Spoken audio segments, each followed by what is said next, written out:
అంత నమస్కారం అండి. ఈరోజు జగన్మోహన్ రెడ్డి రికార్డుడ్ ప్రెస్ మీట్ పెట్టాడండి. ఎప్పుడు మాట్లాడే సోది, ఎప్పుడు మాట్లాడే రొట్ట డైలాగులు, ఎప్పుడు మాట్లాడే పనికి మాలిన మాటలు, చెత్త మాటలు ఈరోజు కూడా మాట్లాడటం జరిగింది. రాష్ట్రంలో అన్యాయం ఎక్కువైపోయింది, అప్పులు ఎక్కువైపోయాయి, దాడులు ఎక్కువైపోయాయి, మా మీద కేసులు పెడుతున్నారు, మా మీద దౌర్జన్యాలు చేస్తున్నారు. రేపొద్దున నేను అధికారంలోకి వస్తాను, ఎవరిని వదిలిపెట్టను, ముఖ్యంగా పోలీసుల్ని అస్సలు వదిలిపెట్టను, 7 సముద్రాల అవతల దాంకున్న తీసుకొచ్చి మరీ వాళ్ళంతా తేలుస్తాను అని ఎప్పుడు మాట్లాడే రొట్ట డైలాగులు, ఎప్పుడు మాట్లాడే విధంగా ఈరోజు కూడా మాట్లాడడం జరిగింది. అదే సందర్భంలో చంద్రబాబు నాయుడు గారిని ఉద్దేశిస్తూ కొన్ని వ్యాఖ్యలు చేయడం జరిగింది. మావిగన్ అని పేరు వింటే చంద్రబాబు నాయుడు గుండెకు చస్తాడు అని మాట్లాడుతూ తమిళనాడులో విజయ్ గెలుపుని కూడా దాని గురించి కూడా ఆయన ప్రస్తావించడం జరిగింది. ఈ 2 అంశాల గురించి ఈ వీడియోలో మాట్లాడుకునే ప్రయత్నం చేద్దాము. ముందు చంద్రబాబు నాయుడు గారి గురించి జగన్మోహన్ రెడ్డి ఏం మాట్లాడనేది ఒకసారి వినిపిస్తా, వినండి. ఎవరైనా ఇంకా సబ్స్క్రైబ్ చేసుకోకపోతే సబ్స్క్రైబ్ చేసుకోండి అబ్బా, తొందరగా. పొరపాటున చంద్రబాబు నాయుడు గారికి ఎవరైనా కూడా నిద్రలో మావిగన్ అన్నారంటే చాలు, బహుశా గుండాకి చనిపోతారు. అంతగా ఆయనకు మావిగన్ అనే పేరు వింటే బీపీ పెరుగుతాం. ఎప్పుడైనా మీరైనా పొరపాటున అనండి, ఎప్పుడైనా మావిగన్ గురించి మీ కమెంట్స్ ఏంటి సార్? గుండె ఆగిపోకపోతే అదృష్టం. కాశోడి ఈ విషయం పక్కన పెడదాం, చంద్రబాబు నాయుడు గారి గురించి పక్కన పెడదాం. ఈ మధ్య జగన్మోహన్ రెడ్డి డైపర్లు వేసుకొని పడుకుంటున్నావంట. దేనికి? చంద్రబాబు నాయుడు గారు పేరు ఇంటేనో లేకుంటే చంద్రబాబు నాయుడు గారు చేస్తున్న అభివృద్ధి చూసి నిద్రలోనే ఉచ్చబోసుకుంటున్నావంట. అందుకే ఈ మధ్య డైపర్లు వేసుకుంటున్నావంట. చాలామంది అంటే మీ ఇంట్లో పనిచేసే వాళ్ళు పనిచేస్తారు కదా వ్యక్తులు, వాళ్ళు గుసగుసలాడుకుంటుంటే మాకు తెలిసింది. ఎందుకు అంత భయం చంద్రబాబు నాయుడు గారిని చూసి? ఎందుకు చంద్రబాబు నాయుడు గారిని చూసి నువ్వు రాత్రుల్లో ఉచ్చబోసుకుంటున్నావు? అంత భయం ఎందుకండి మీకు జగన్మోహన్ రెడ్డి? ఏం మళ్ళీ అధికారంలోకి వచ్చేస్తారని? నేను చేయలేంది, నేను సాధించలేంది, నేను త్యాని పరిశ్రమలు చంద్రబాబు నాయుడు గారు తెచ్చేస్తున్నారు. చంద్రబాబు నాయుడు గారు అభివృద్ధి పదంలో దూసుకువెళుతున్నారు. రేపొద్దున నేను అధికారంలోకి వస్తాను రాను అనే భయంతోనే నువ్వు నిద్దట్లో ఉచ్చబోసుకుంటున్నావంట. అందుకే డైపర్లు వేసుకుంటున్నావంట. ఈ మధ్య నిద్రలో కూడా కాదు, పగల్లో కూడా నువ్వు డైపర్లు వేసుకుంటున్నావంట.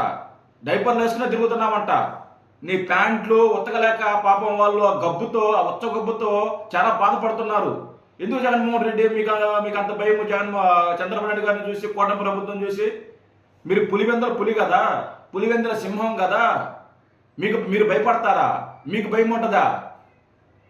మీకు భయమా?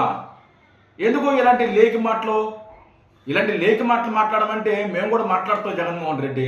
మా చేతగా కాదు, మాకు సంస్కారం ఉంది కాబట్టి, ఇతరులను ఎలా గౌరవించాలో మాకు తెలుసు కాబట్టి ఇలాంటి లేకి మాటలు మేము మాట్లాడడం నీలాగా. ఏంటి మావి గారి పేరు వింటే చంద్రబాబు నాయుడు గారు గుండెకి చేస్తారా? చంద్రబాబు నాయుడు గారి పేరు వింటేనే నువ్వు ఉచ్చబోసుకుంటున్నావు. రోజు ప్యాంటు తడుపుకుంటున్నావు, ఉచ్చబోసుకుంటున్నావు. ఆ సంగతి చూసుకో ఒకసారి నువ్వు, సరేనా? మనం ఎదుటివాడి చావు ఎప్పుడు కోరుకోకూడదు జగన్మోహన్ రెడ్డి, గుర్తుపెట్టుకో. ఎప్పుడు మనం కోరుకోకూడదు. పక్కవాడు ఎప్పుడు బాగుండాలి, వాడు ఆరోగ్యంగా ఉండాలి, లక్షణంగా ఉండాలి, అప్పుడే మనం బాగుంటాం. ఎప్పుడైతే మనం పక్కవాడి పతనం కోరుకుంటామో, ఎప్పుడైతే పక్కన వాడి చావు కోరుకుంటామో, ఆ రోజు మన పతనం మొదలైనట్టే, సరేనా?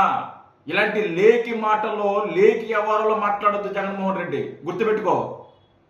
ఇలాంటి లేకి మాటలు మాట్లాడితే జనాలు గమనిస్తున్నారు, జనాలు చూస్తున్నారు. అరే జగన్మోహన్ రెడ్డి ఏంటి ఇంత లేకి మాటలు మాట్లాడుతున్నాడు, ఇతరులు చావు కోరుకుంటున్నారు. ఇది మొదటిసారి కాదు జగన్మోహన్ రెడ్డి మాట్లాడటం. ప్రతిసారి ప్రెస్ మీట్ పెట్టిన ప్రతిసారి కూడా ఇలాంటి లేకి మాటలే. చంద్రబాబు నాయుడు గారు చావు కోరుకుంటున్నాడు, చంద్రబాబు నాయుడు గారు చావు కోరుకుంటున్నాడు. ఇదేం దిక్కుమాలిన ఫ్యాంటసీ నాకు అర్థం కాల. ఇదేమి దిక్కుమాలిన పైచాచిక ఆనందం నాకు అర్థం కాల జగన్మోహన్ రెడ్డి. మనిషివా లేకుంటే మానవ మృగానివా? కొంచెమన్నా ఇంగిత జ్ఞానం లేదా? మనం అన్నమే కదా తింటున్నాము, మనం తింటున్నాము.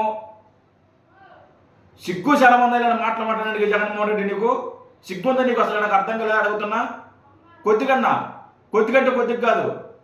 గతంలో నువ్వు అధికారంలో ఉన్నప్పుడు మావిగా నన్ను ప్రతిపాదన ఎందుకు తీసుకురాలేకపోయావు?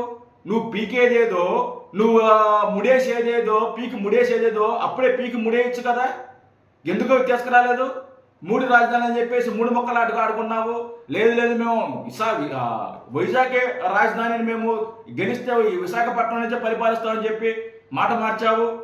మళ్ళీ ఇప్పుడు అధికారం కోల్పోయిన తర్వాత మళ్ళీ ప్రాంతాల గొడవలు పెట్టడానికి ఇలాంటి లేకి మాటలు మాట్లాడుతున్నావు. ఈరోజు పెట్టుబడులదారులు బెదిరిస్తున్నావు. పెట్టుబడులదారులు ఎవరైనా మన రాష్ట్రానికి వచ్చి పెట్టుబడులు పెడతారు అంటుంటే వాళ్ళని బెదిరిస్తూ కూర్చుంటున్నావు నువ్వు. అంటే అదే మాట ఏం మాట్లాడుతానంటే, చంద్రబాబు నాయుడు గారు అమరావతి కట్టడం అమరావతి లేదు మన రాజధానికి, అంటే మన రాష్ట్రానికి అమరావతి లేదు అంటున్నారు. అప్పుడు మన రాష్ట్రానికి రాజధాని లేదని చెప్పి మాట్లాడుతున్నాడు. క్షమించాలి. అప్పుడు అమరావతి ఏంటంటే జగన్మోహన్ రెడ్డి, అమరావతి ఏంటి? అమరావతి రాజధాని కదా. మనకి రాజధాని ఏంటి? ఇప్పుడు అమరావతి కదా. గజెట్ వచ్చింది కదా, అమరావతి డెవలప్ అవుతుంది కదా. మళ్ళీ మనకు రాజధాని లేదని చెప్పి ఏ లెక్కన మాట్లాడతావు నువ్వు? సిగ్గు శరం లేకుండా. కొద్దిగానే ఉండాలి కదా జగన్మోహన్ రెడ్డి, మనకి బుద్ధి జ్ఞానము.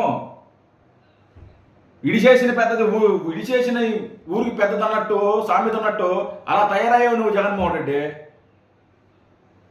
మరి అలాగే ఈ పేటీఎం కార్యకర్తలు పాపం వాళ్ళ బాధ చూడలేకున్నానండి. ఈ ప్రెస్ మీట్ చూసిన తర్వాత మా అన్న ఏదో అనుకున్నాము, సింహం పులి అనుకుంటే ఒకసారి జగన్మోహన్ రెడ్డి ఏం మాట్లాడని అనిపిస్తుంది వినండి, విజయ్ని ఉద్దేశించి.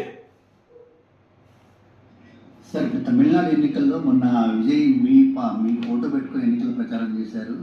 ఆ ప్రచారం కూడా ఆయన బాగా కలిసి వచ్చింది. తమిళనాడు ముఖ్యమంత్రి అయ్యారని కూడా చెప్తా ఉన్నారు. మీరే అనుకుంటున్నారు సార్? రమేష్, ఆయన రాష్ట్రంలో ఆయనకే పలుకుబడి ఎక్కువ ఉంటుంది, జగన్కి ఎలా ఉంటుంది? అలా చెప్పకూడదు జగన్మోహన్ రెడ్డి, అలా చెప్పకూడదు. నా వల్లే గెలిచాడు, అసలు నా ఫోటో పెట్టుకోమని నేనే చెప్పాను, అప్పుడు నా అభిమానులు లేకుంటే అందరూ ఓట్లు వేస్తారు, దాంతో నువ్వు ముఖ్యమంత్రి అయిపోవచ్చు అని చెప్పాలి. అలా చెప్పాలి, అంతేగాని అలా చెప్పకూడదు. పక్క రాష్ట్రంలో నాకు ఎక్కడ పలుకుబడి ఉంటుందని. మా పేటీఎం కూలీలు, మా పేటీఎం కార్యకర్తలు ఎవరైతే ఉన్నారో వాళ్ళు బాధపడుతున్నారు. అదేంటి, మన జగన్మోహన్ రెడ్డికి ఇంత పెద్ద ఎలివేషన్ ఇచ్చాము, భారీ డైలాగ్స్ ఇచ్చాము, ఇప్పుడు పుసుక్కున జగన్మోహన్ రెడ్డి ఇలా మాట్లాడాడు. అప్పుడు మనం చేసిన ప్రయత్నం అంతా, మనం ఇచ్చిన హైప్ అంతా వృధా అయిపోయింది. అలా ఎలా చెప్తాడు జగన్మోహన్ రెడ్డి? మా వల్లే గెలిచాడని చెప్పుకోవాలి, కానీ అలా చెప్పకూడదు కదా అని చెప్పి పేటీఎం కార్యకర్తలు పాపం బాధపడుతున్నారండి, పాపం ఏడుస్తున్నారు కార్యకర్తలు. జగన్మోహన్ రెడ్డి ఇక్కడ గెలవడానికే తుప్పు లేదు, మళ్ళీ పక్క రాష్ట్రంలోకి వెళ్ళి కనీసం జగన్మోహన్ రెడ్డి ఉన్న ఇంగిత జ్ఞానం, అంటే జగన్మోహన్ రెడ్డి ఉన్న క్లారిటీ కూడా లేదు మీకు. వైసీపీ పేటీఎం కార్యకర్తలు చెప్తున్నా, జగన్మోహన్ రెడ్డికి తెలుసు నాకంత సీన్ లేదు, నాకంత తుప్పు లేదు, నాకంత దమ్ము లేదు, నేను పులివెందల పులి కాదు, పులివెందల పిల్లి, నేను గెలవడానికి నాకే దిక్కు లేదు, పక్క రాష్ట్రంలో ఒక వ్యక్తి నేనేం గెలిపిస్తాను అని చెప్పి క్లారిటీ ఉంది జగన్మోహన్ రెడ్డికి. మీకే క్లారిటీ లేదు ఆ విషయంలో. మారండ్రా జగన్మోహన్ రెడ్డి, నువ్వు కూడా మారవయ్యా. ఎప్పుడు ఇలా లేకి మాటలు మాట్లాడొద్దు. ఇలా లేకి మాటలు మాట్లాడితే ఇలా అసహించుకుంటారండి జనాలు, అసహించుకుంటున్నారు. లేకి మాటలు, లేకి వ్యవహారం, లేకి చేష్టాలు ఎన్నిసార్లు మాలాంటి చిన్న వ్యక్తులు చేత చెప్పించుకుంటారు మీరు? మళ్ళీ మీరు ముఖ్యమంత్రిగా పనిచేశారు మా రాష్ట్రానికి, మా దరిద్రానికి. ఏమన్నా గట్టిగా మాట్లాడాలనుకుంటే మాజీ ముఖ్యమంత్రి అయిపోయారు మీరు. సరే పద్ధతిగా చెప్తే మీరు వినపోతుంటే, సిగ్గు లేకుండా సిగ్గులేని వ్యవహారాలు. జై హింద్.